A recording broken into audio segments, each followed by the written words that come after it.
This week I am wearing a shirt.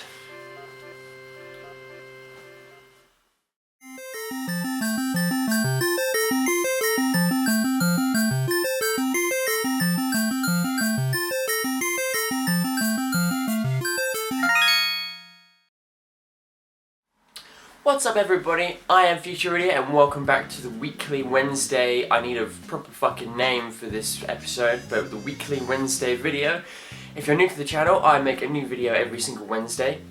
The only reason I wouldn't make a video is that I'm dying of maybe like the plague or something like that, or if I'm on an adventure. Sometimes I go on adventures and I can't take my camera on an adventure because it would get lost in the peril. Anyway, yes, I make a new video every single Wednesday, and this week I thought I'd take a look at a game where I think everyone I speak to about this game is sick to the back fucking teeth of me talking about. It's Bloodborne. Last Tuesday, everyone was got a little early, what I would consider an early Christmas present, which is the DLC, the Old Hunters DLC for Bloodborne. Now, Bloodborne is possibly my favourite game of this year. I talk about it pretty much every waking word. I talk about Bloodborne. I think it's amazing, and so getting a DLC I thought was great. It's awesome. It's more terror, more horrible, fucked up shit, and I think we should take a look at it.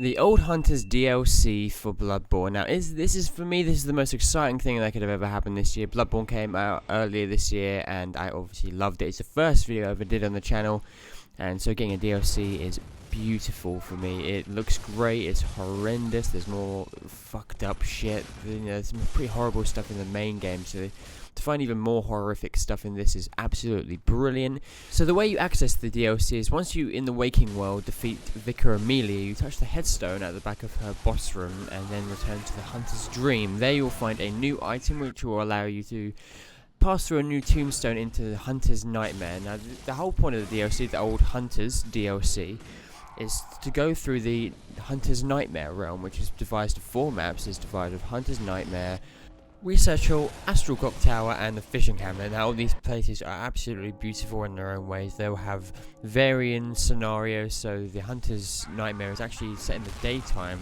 or a very strong moon anyway. The Research Hall is very dark, very mysterious, with a lot of atmosphere to it. The Astral Clock Tower is a great little location. The Fishing Hamlet is kind of reminds me of the Pirates of the Caribbean, really dark and really airy, and it's just great. Now, I actually completed the DLC on New Game Plus 3, so you can only imagine how fucking difficult that was and how long it took me to do. There's new weapons, new costumes, new maps, there's new everything. It's absolutely fantastic. I thought the normal game had a lot to do with it anyway, but to add new weapons, new costumes, new bosses, I thought that's absolutely brilliant.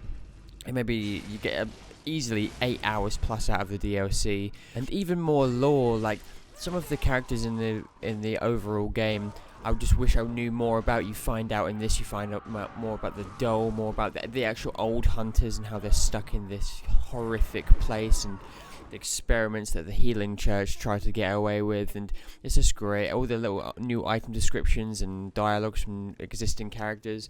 There's even a few new modifications to the overall world, such as hunters being in locations that they weren't before, new NPCs to interact with. There's a new thing called the League, which is a nice little thing for co-op, which I really, really enjoyed. I thought it was absolutely fantastic. I actually played the whole of the DLC with my older brother. We were both 2 playthroughs each, both on New Game Plus. Both thought it was amazing.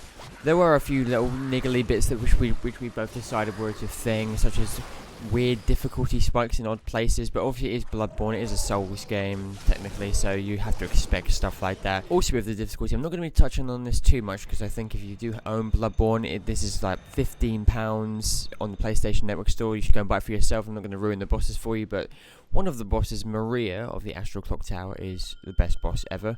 Another new mechanic is you can summon in some of the old hunters to help you, which I love. I think it's an absolutely brilliant idea. If you come to a wall and you really can't get past it, you spend a little bit of insight, they'll come in, almost acting like a tank in boss battles. If you've ever played any MMORPGs, they definitely seem like a tank, which is a really cool thing to see in Bloodborne. I think it's absolutely fantastic. Doesn't make it any easier, mind. After all, you are going to die a lot and again, and it's going to suck, but as far as DLC goes, you got to get it. It's fantastic. And there we go. Sadly, I think that will be the last Bloodborne thing coming out forever. Maybe we'll get a Bloodborne 2. Hopefully we get a Bloodborne 2. I pray to the gods we get a Bloodborne 2. But as far as DLC, it was announced that there was actually supposed to be 2 DLCs, but they got bundled into one. Old Hunters being that bundled into one present thing.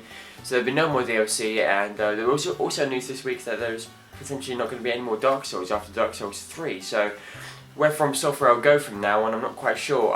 Like I said, hopefully they're making a Bloodborne 2 and a 3 and a 4 and a 5 and a 6, because then I'll shit myself all the time, be scared, and it'll be great, and I can annoy everyone to the teeth, back teeth, about talking about it. But that's it for this week anyway. If you like the video, remember to like and subscribe, as usual.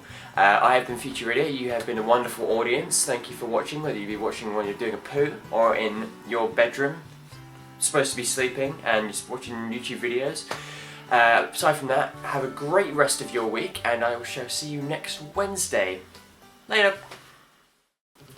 Roll the outtakes. This week I thought I'd take a talk. Can't get that. And I am not on adventure this time. Fuck you and every day suck it, monsters.